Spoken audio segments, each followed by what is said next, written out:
누군가와 약속을 하거나 내기를 하거나 거래를 할 땐 문서로 기록해 놓는 것이 가장 좋지만 언제나 그럴 수 없기 때문에 말로만 이야기하는 경우가 있습니다. 이것을 구두계약이라고 하죠.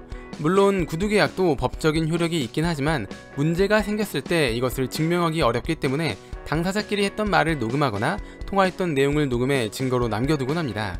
이때 상대방에게 녹음 사실을 알리지 않을 때도 있는데 이렇게 몰래 녹음을 하면 법적인 효력이 없을 것 같지만 통신비밀보호법 제3조 1항에 따르면 타인 간의 대화를 녹음하는 것, 즉 도청하는 것은 불법이지만 대화 당사자가 녹음을 하는 것은 불법이 아닙니다.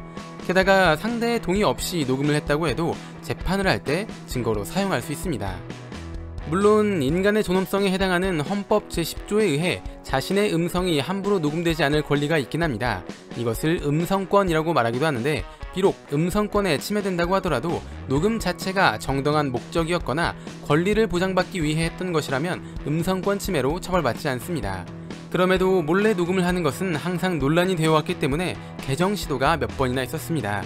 2017년에는 자유한국당에서 통화 중 녹음을 할 경우 녹음 사실이 상대방에게 전달되는 법안을 발의했지만 사회적 약자가 부당한 대우를 받았을 때 이것을 증명하기 어려워진다는 등 여러 반대 의견 때문에 통과되지 못했습니다.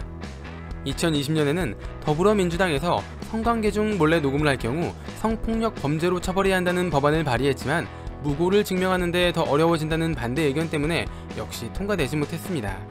그리고 2022년 8월 18일 국민의힘에서 상대방 동의 없이 하는 녹음 자체를 불법으로 하는 법안을 발의했습니다.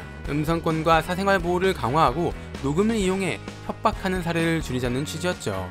만약 이 법안이 통과될 경우 상대방 동의 없이 몰래 녹음을 하면 1년 이상 10년 이하의 징역과 5년 이하의 자격정지에 처하게 됩니다.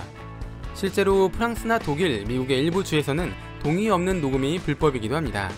하지만 이것으로 인해 불법 행위가 더 많아질 것이라는 점, 약자가 피해 사실을 증명하기 힘들어질 것이라는 점 같은 반대 의견이 많이 나오고 있어 법안이 통과되지 못할 확률이 높지만 아직 확신할 수는 없는 상태라고 합니다. 뇌를 채워줄 은덩어리 지식들, 오늘의 은잡지 영상은 대한법률구조공단과 함께합니다.